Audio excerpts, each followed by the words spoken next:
Well, today is an exciting morning. We have something new that's brought to Corona. We like to be on the cutting edge here in our community. We want to thank the parties involved, which we will in a moment.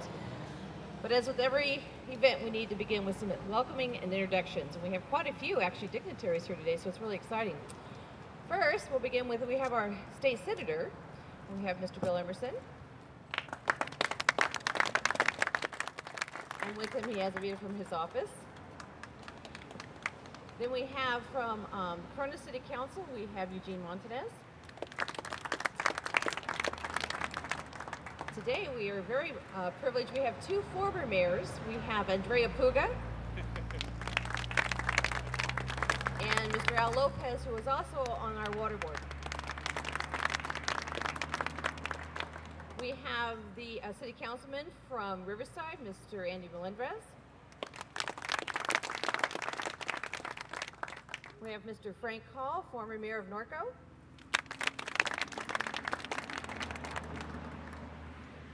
Okay, we have Stephanie from Assemblyman Miller's office. And Jackie Gonzalez from Congressman Calvert's office. I didn't write these down, so bear with me. We have our city manager, Mr. Brad Robbins. We have the executive director of RTA, Riverside Transit Agency, Mr. Larry Rubio. But we're going to begin with really a very, very special young man who's going to lead us in the Pledge of Allegiance. And because of this pledge is why we're able to do what we're doing right here today. So can you come up here? This is Logan.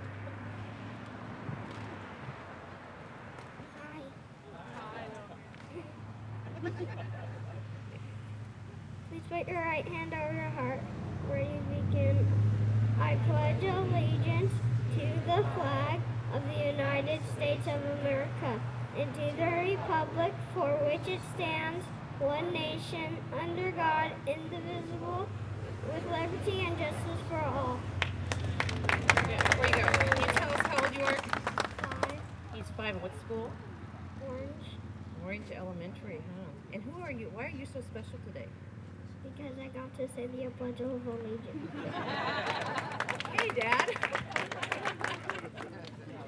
Okay, we're going to begin with some remarks, and I'm sure Andrew's going to share with us why we're here and why he brought this to us. So I'm really excited to share the mic with you. I'd like to thank everyone for coming.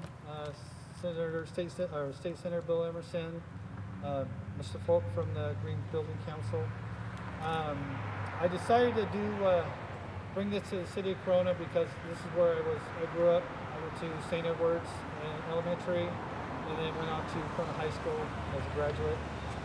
I've been an electrical contractor for a long time and decided to get into the solar industry and wanted to find a niche, and I believe I decided to make some structures to incorporate solar to make it eye appealing for everyone.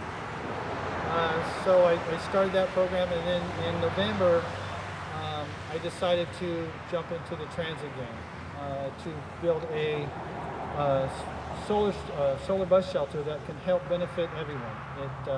It's an existing infrastructure that people already accept and incorporate solar like we've done on the shelter, that it really doesn't even know that there's solar on top of it, as well as helping the city lower its operating costs because the shelters will feed into the grid and allow that renewable energy to go back and reduce the energy that the city uses. In particular, this shelter is now tied into this intersection's meter section, which is down here, which is about a signal intersection. And right now, the meter is basically stopped. It's producing enough energy, even in a hazy day like this, that the city does not have a bill for that signal intersection.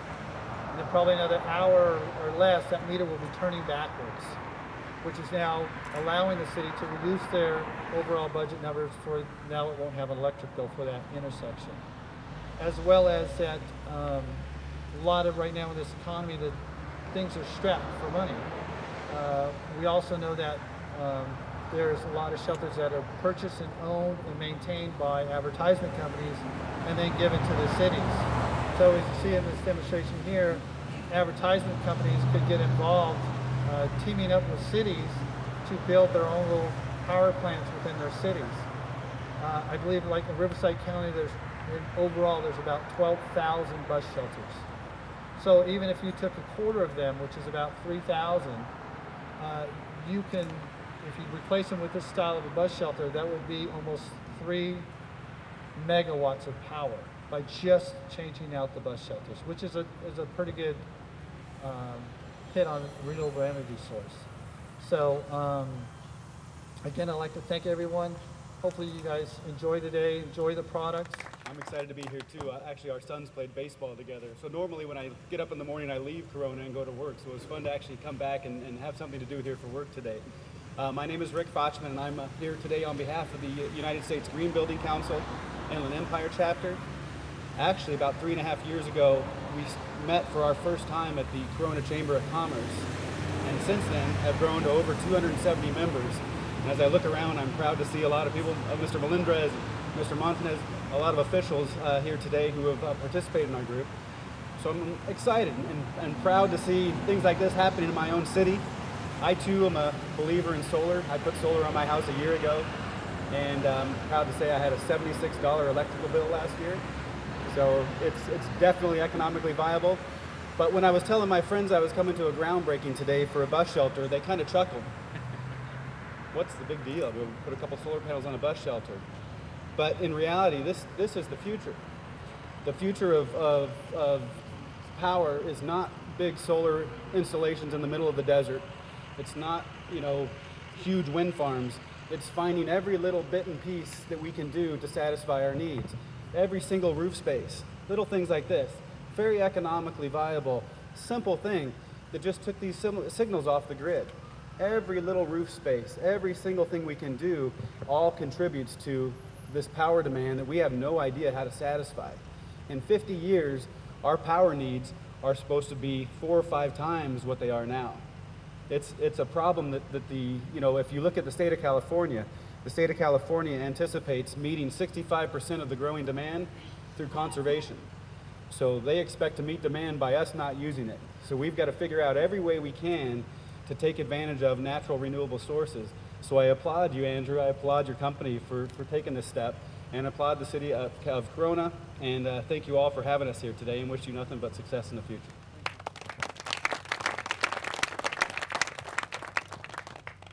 I have the honor to introduce our state senator.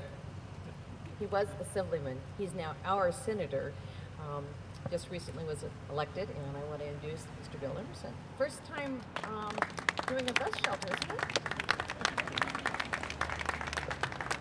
In my 6 years in the assembly, I never did a bus shelter. So. I want to congratulate Andrew, your company, Soleil, and the city of Corona for a very innovative project. This is the kind of thing that needs to be done, and I appreciate all your efforts to help increase renewable energy sources here. And as the gentleman just before me stated, we've got to find ways to not have large wind farms and solar farms. This is the future for how we do business in California. And from the state of California and the state senate, I want to congratulate you on the certificate.